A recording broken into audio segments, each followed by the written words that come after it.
Hello Judith, this is Dennis Stevens here, and I'd like to thank you for the very welcome tape I received today, which is the 10th of November 1994.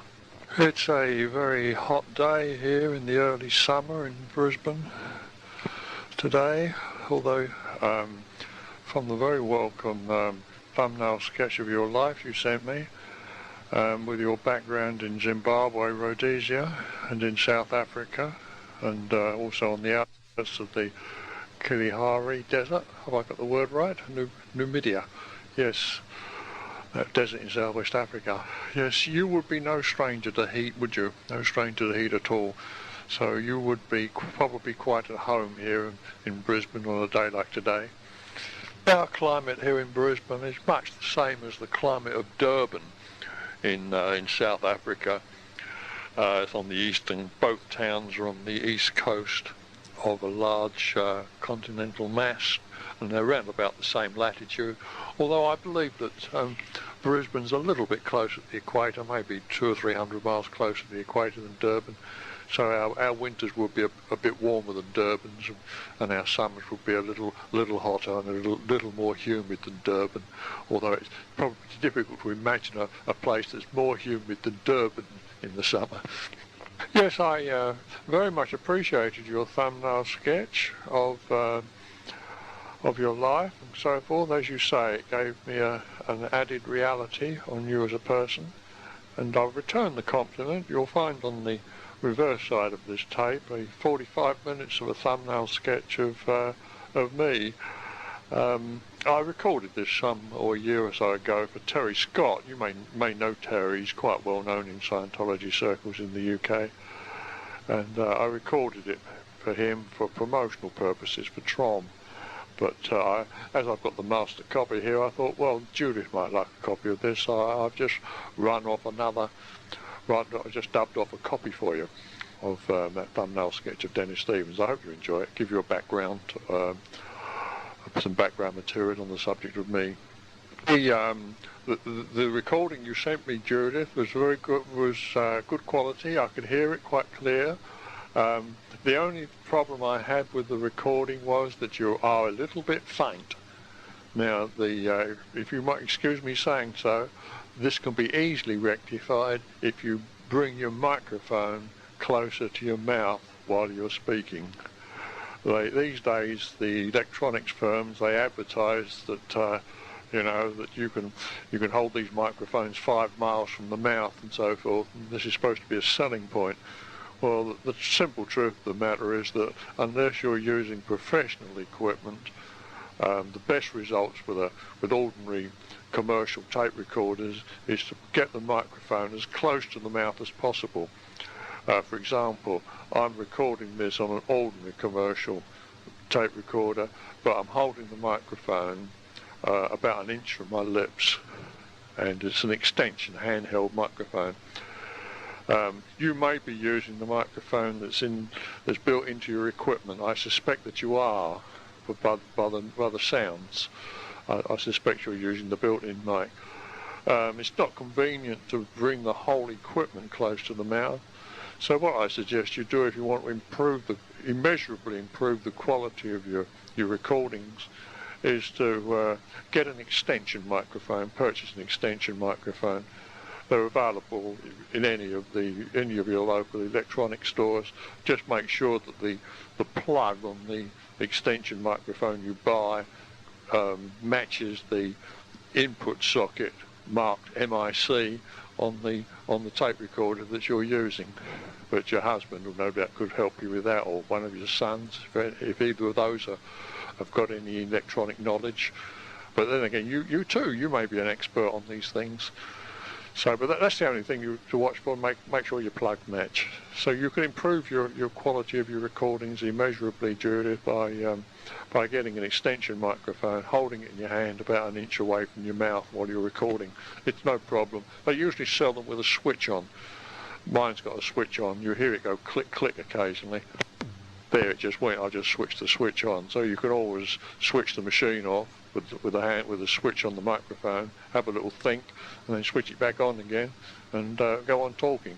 Look very handy, these little handheld microphones. Anyway, that's just in passing, just something you might like to know to improve the quality of your recordings. If you're doing recordings, sending recordings to me or recordings to other people, you might like to know how you can improve the quality of your recordings very, very cheaply.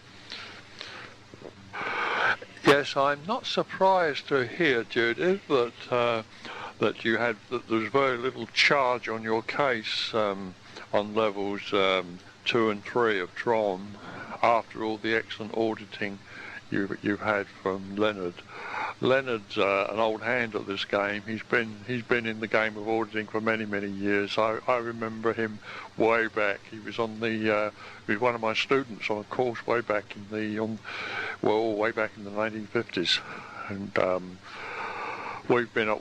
we've known each other for many years, Leonard, and he's a very, very fine auditor, and a very, very careful and a very, very thoughtful technician is Leonard. So you've been in good hands, and it's proven itself by the fact that you sailed through levels 2 and 3 of TROM. The phenomena you report at level 4 of TROM of getting some bodily feelings and bodily sensations and so forth, which is very not easy to pinpoint the source of, is not at all uncommon. Not at all uncommon. I had this phenomenon myself. When you get to level 5, you will discover the source of them. They show up at level 4, but you often at level 4 you don't find the source of them. Nevertheless, if you were to very, very carefully time break each and every one of these bodily sensations that turn up at level 4, you would find that you will be able to time break them back out of existence again. There's no need to walk around with your body feeling these feelings. You can time break them quite comfortably. You simply would experience the feeling in the body, then become simultaneously aware of the feeling and simultaneously aware of the rest of the universe around you in present time. And you would find that the feeling would then come up to a peak and then would slowly fade out. It would go through the same cycle as anything else that was being time broken. So you can always get rid of these unknown and unwelcome feelings that show up at level 4 by time breaking the sensation, time breaking the feeling. But nevertheless, you were correct to leave level 4. You got bored with level 4. Fine, that's a sure sign that the level's gone flat.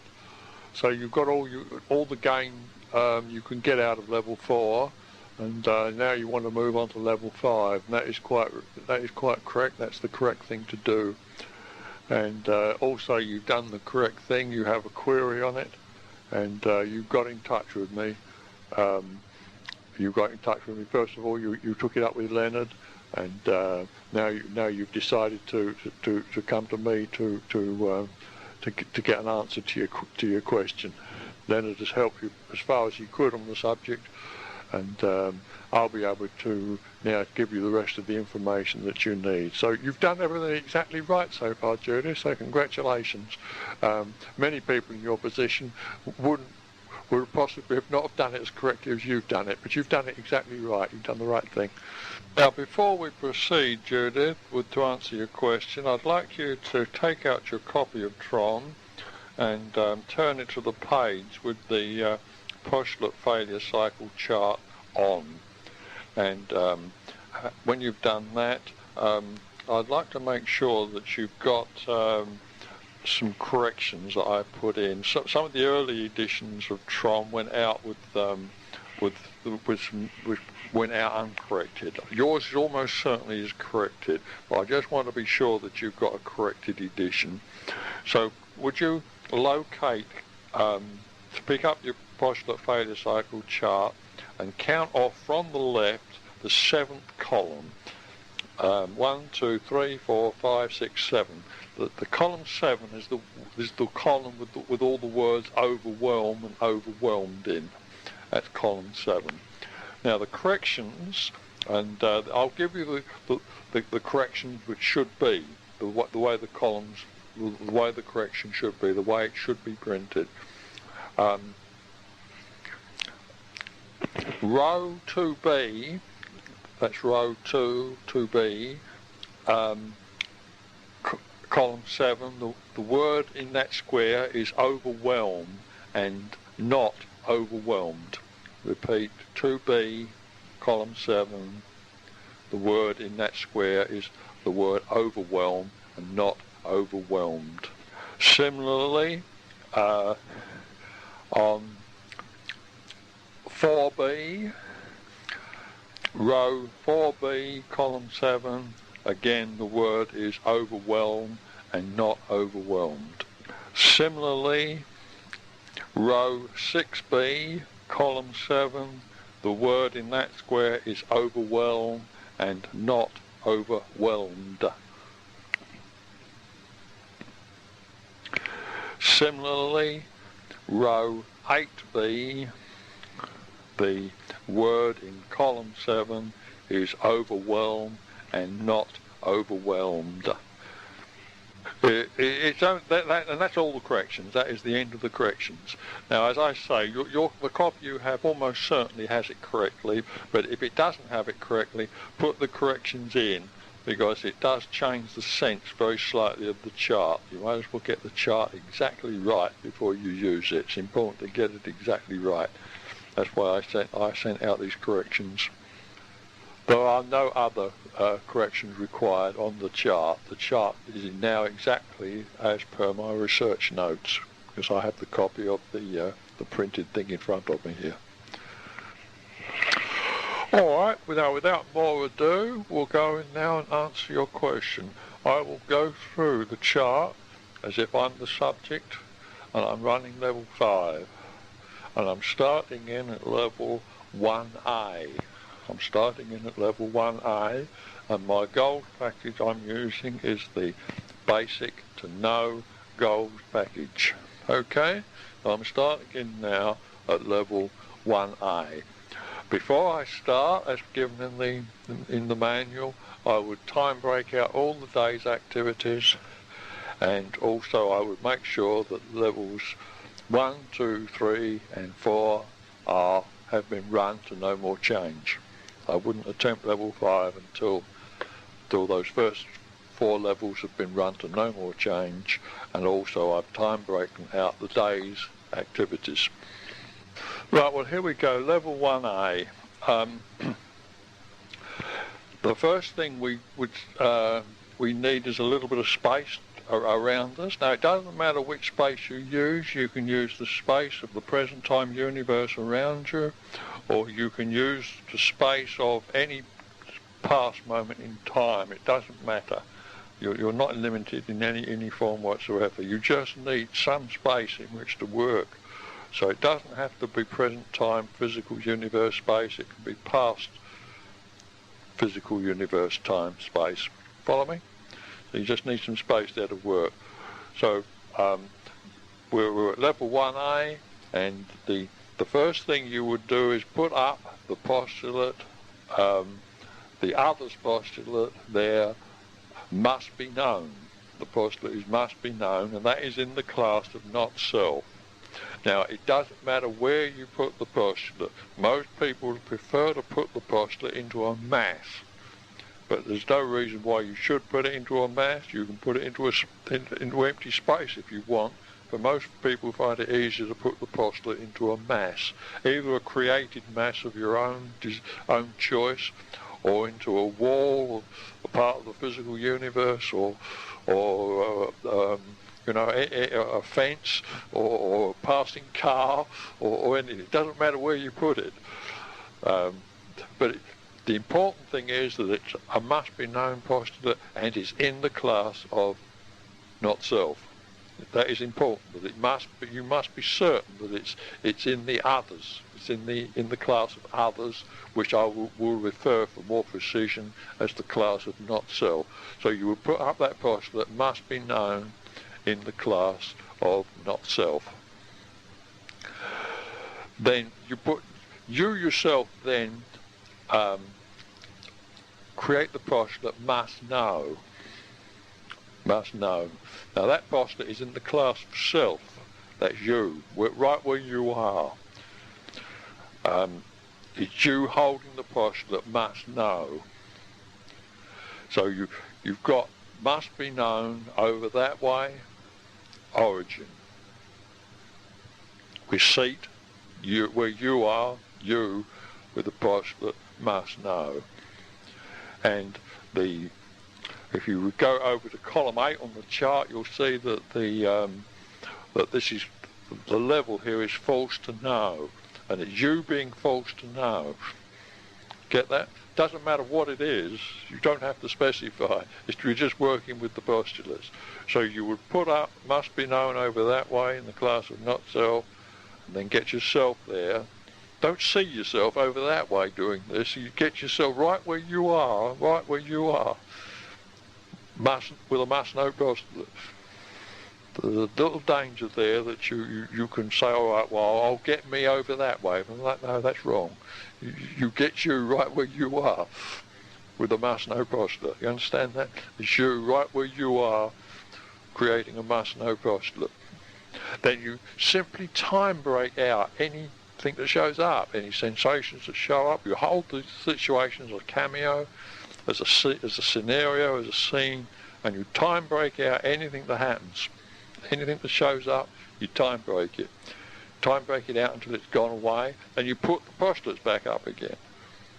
You put the postulates back up, and if more scenes show up from the past, you time break those back out, have a good look at them, time break them back out of existence, then put the postulates back up again. And you keep on doing this until you can put those postulates up at level 1A with no more change occurring. You can quite happily put up the postulate must be known in the class of not self over that way, while you're sitting there with must know, and you've got the idea that you're being forced to know, and it's quite okay.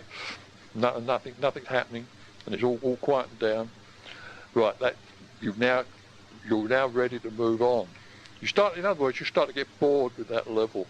You've done all you can with that level. It's time to move on. So we now move from level 1A to level 1B. Now, that is signified by you changing your postulate from must know to mustn't know. You're still at receipt point, but you're changing your postulate from must know to mustn't know. The postulate must be known is still out there in the class of not self. But now it's a gain. We now have a gains condition. We now have the opposition. We now have an opposition situation. We have must be known in the class of not self and mustn't know in the class of self. And they are opposing postulates, and that is a gain situation. So you just now hold that. Just hold that situation and time break out anything that shows up. Anything that shows up there. And you continue with it until there's no more change. You've time broken out everything. You can quite happily have that situation there where you have must be known over there in the class of not self and mustn't know in the class of self. You could hold that situation and there's nothing else. It's all quieting down. There's nothing else happening. And you're getting bored with it. You say, right, it's time to move on. So you now move on from 1B to 2A. Now this involves a definite change of,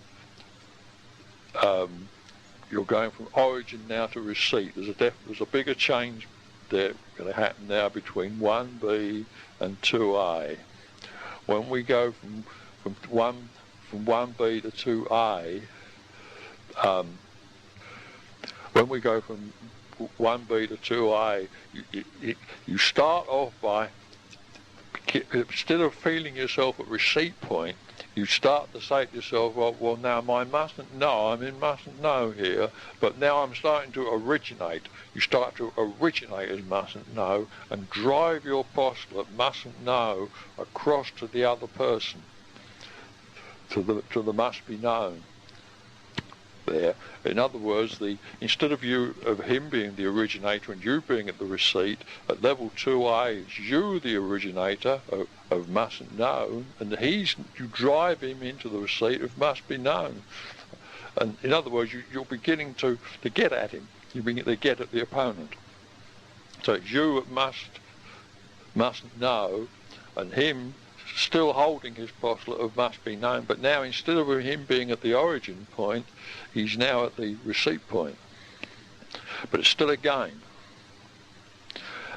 Then again you would do all the necessary time breaking to handle anything that shows up, clean everything up until you're quite bored with that level and can hold level 2A. Then you would go to level 2B, where now you're going to actually overwhelm the opponent. You still stay in your mustn't know postulate, your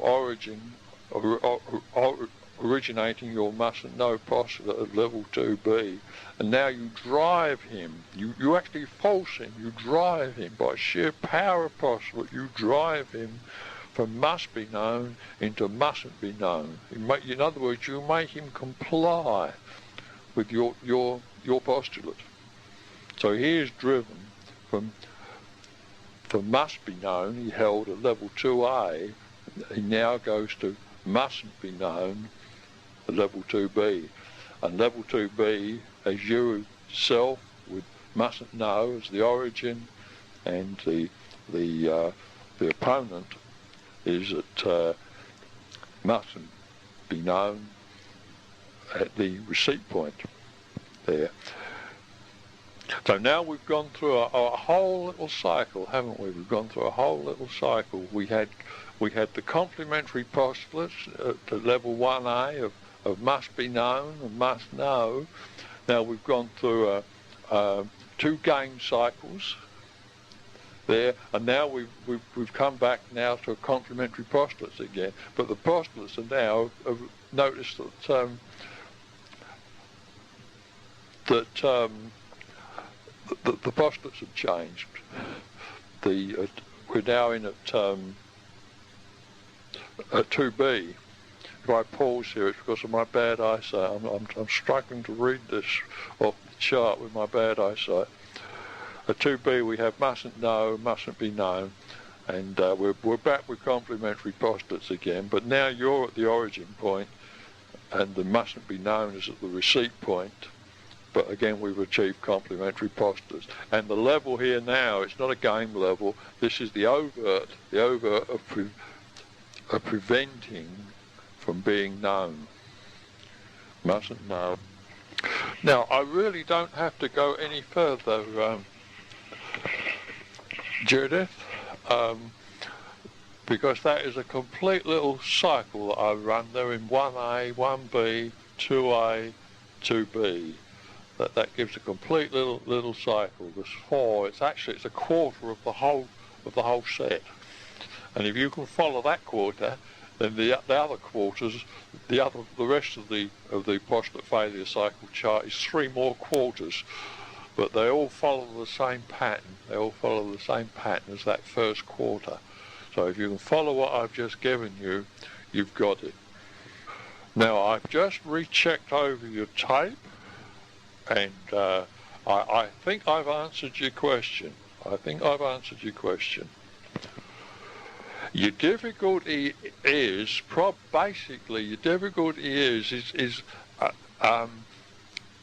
a lack of understanding that you're dealing purely with postulates. You're not dealing with effects here on the chart. You're dealing with postulates. That's all you're putting up is postulates. You're not putting up effects, you're not putting up sensations, or you're not creating people, or you're not mocking up people, or you're not mocking up walls or floors or situations. You're simply mocking up postulates. And that bugged many people right at the start. They're not used to working with just postulates. Well, that is the whole level of level 5 is postulates. That's all we work with at level 5 is postulates. We don't work with anything else. We time break out everything else that shows up. We only work with postulates at level 5. It's an incredible thing to work with. At first it seems very strange and so forth, very odd and peculiar to be just working with postulates, but after a while you get used to it, and when you get into level 5, you get to a point eventually that that you wouldn't dream of working with anything else but postulates, because you get the fastest results working with postulates. So you always work with just postulates, and you simply time break out everything else that shows up, any incidents that show up, any sensations or emotions or what have you that show up. You simply time break them out. So you're at level 5. You're working purely with postulates. Once you grasp that, you've got it. You've got it. You really get that. You've got it. You can work then at level 5 and realise what you're doing. Said in the write-up there's no take it steady. If you can't overrun these levels at level 5. If you stay on a level longer than you need to run, all that's going to happen is you're going to get bored. So boredom is the sign that it's time to move on. Nothing terrible is going to happen if you overrun a level at level 5. But nasty things can start happening if you leave a level before you should have left it. So it's always best to err on the side of staying on the level a little longer than you need to, because as I mentioned in the write-up, if you leave a level before you should have left it, you can get into a lot of difficulty. But I've given you the repair there for level 5. It's in the text. There's the repair of what you do if this happens to you. If you, in other words, you're bypassing a level, you're leaving a level before you should have left it. If you do that, you'll know all about it sooner or later. But there's a repair there, and I've explained that very, very, very carefully in the text. There's nothing I need to add any further on that subject. It's all thoroughly covered in the text, in the write-up. But that's the only real mistake you can make, is to leave a level before you should have left it. Before you should have left it. It's best to err on the side of boredom. Stay with a level until you're so bored with it that, oh my God, it's time I moved on. I'm absolutely bored with this. This is getting too easy. Now, what happens if you can't get the opponent to move his postulate? Supposing he's got his postulate stuck there at must be known, and you can't drive him in, say, to mustn't be known. He's at mustn't be known, and he refuses to budge. Okay, we'll just simply mock up lots and lots and lots of him with that postulate. Just keep creating the opponent with that postulate. Just keep going. Might take 5 minutes, might take 10 minutes, 15 minutes, half an hour. Just create more and more and more of him, more and more, an abundance of him with that postulate. Eventually, you'll be able to change the postulate. So don't quit there. Never feel there's a scarcity of postulates here. If a postulate fades out, put it back. If it fades out in the opponent, create it back in the opponent. But make sure the opponent's in the class of not self, and you are in the class of self. You are always in the class of self, and the opponent's always in the class of not self. You get that, you're okay. If your postulates fade out, you put it back. If the opponent's postulate won't easily change, you can't push him through the overwhelm, all right, mock up lots and lots of the postulate he's stuck in, that he insists upon staying in. He insists upon staying in mustn't be known. Okay, we'll mock up lots and lots of that postulate with the opponent in mustn't be known. And then we time break out anything that shows up, and then we move on. Eventually you'll always be able to move on. There's no such thing as getting stuck on the chart. If you get stuck, you just simply create your way out of the stuck situation. You get the idea? Your own creativity will always get you out. You just simply have to create the stuck point. Keep creating lots and lots of copies of what is happening, the point where it's sticking. Get the idea? Then you move on. But I'm sure I mentioned this in the write-up. But if I hadn't, well, I'm mentioning it now. The final point I'd like to mention on the running of level 5 here is the subject of RI. Now, as I mentioned it in the write-up, but I'll mention it again because it's so dreadfully important, level 5 will not run in the absence of RI.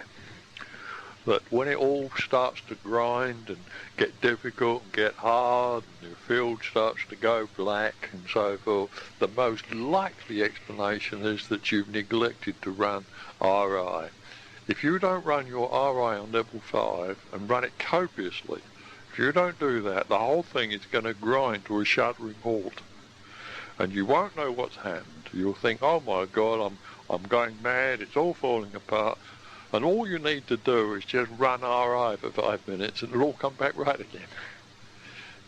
So always bear that in mind. It's a good thing to run RI before you start your session of level 5. It's a good thing to run RI between levels on the chart. It's a good thing to run RI when the going gets rough. And it's a good thing to run RI at the end of the session, before you leave the session and end the session. In other words, you can run it at any time. And don't be sparing on the running of RI. Now that's I couldn't say how important, overstress the importance of those remarks on the subject of RI. I said it in the write-up, I'm saying it again here now. Run RI.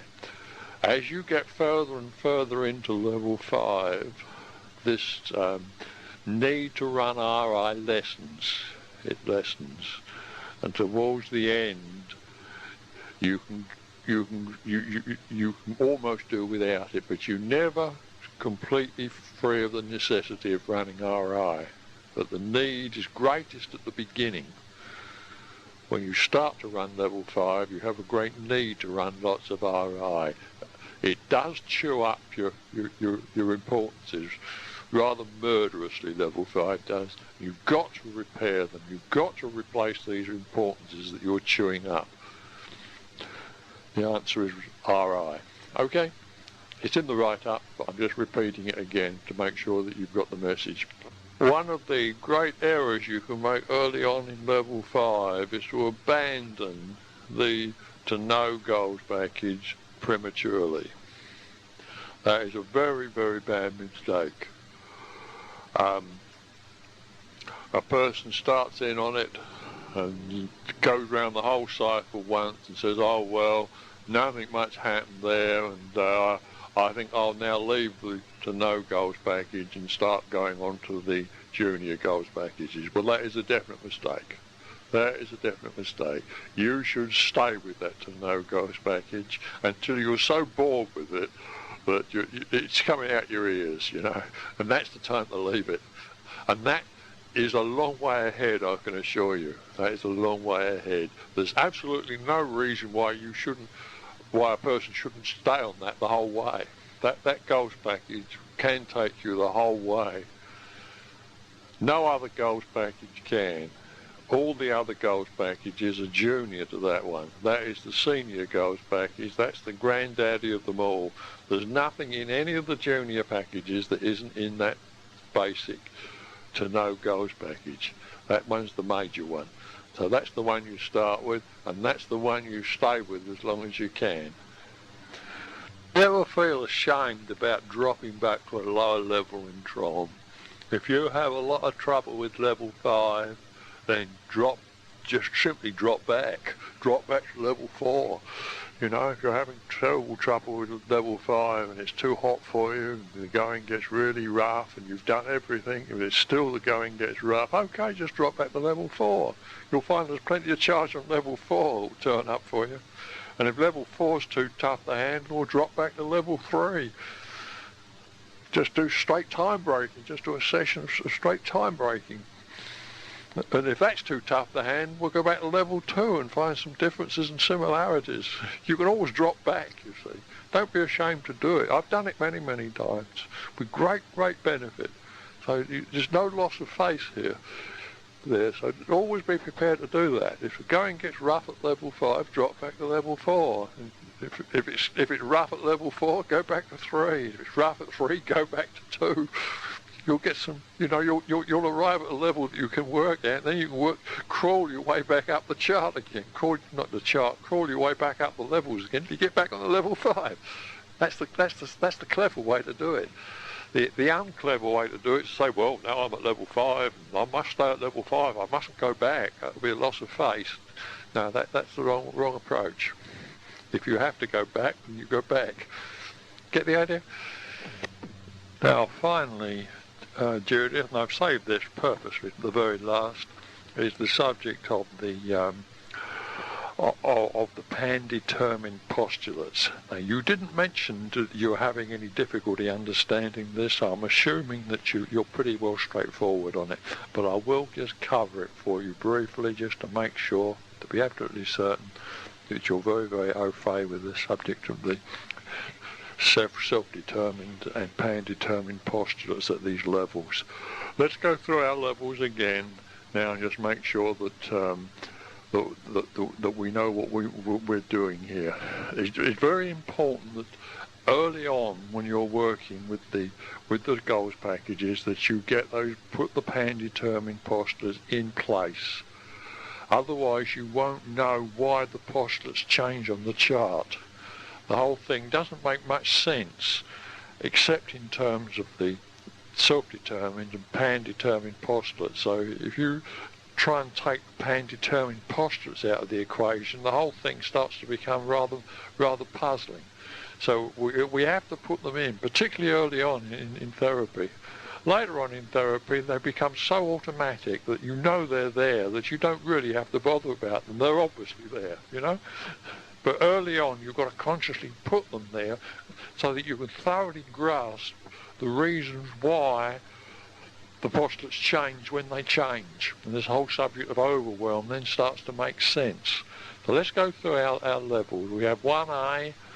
Now, at level 1A, the only postulates on the board, the only postulates there are the opponent's postulates. There's his self-determined postulate of must be known, and then there's you at your end of the comm line complying with that. Actually, they're both his postulates.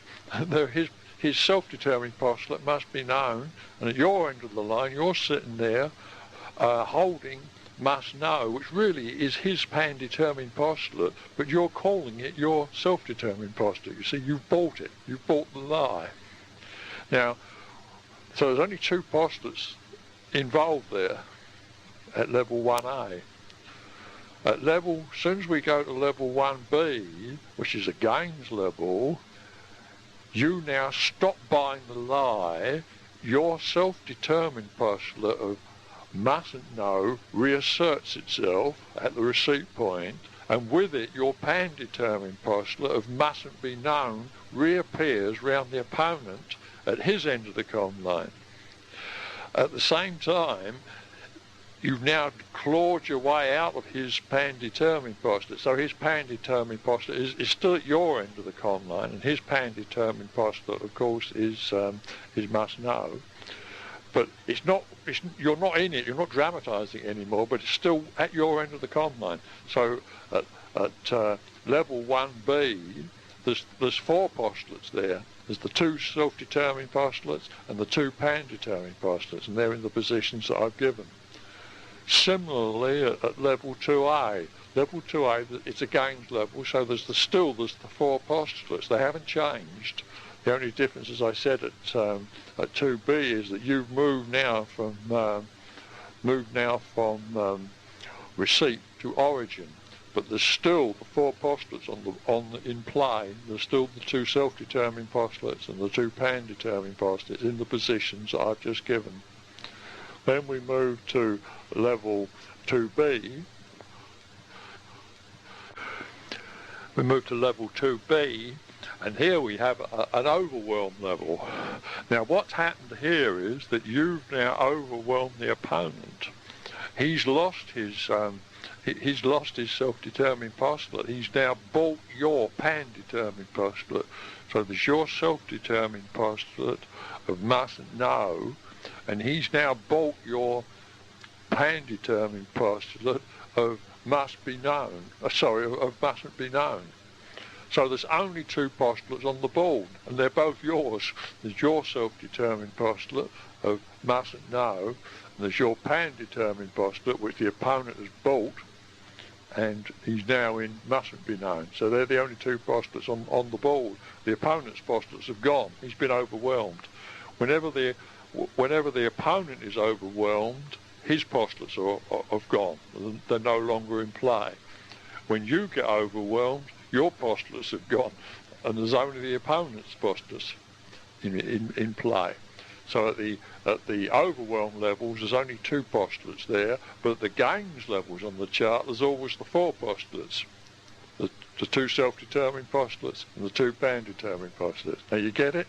It's very difficult to explain this in words, but it's much, much simpler once you start to put it out there in your mind and do it. You'll see it immediately.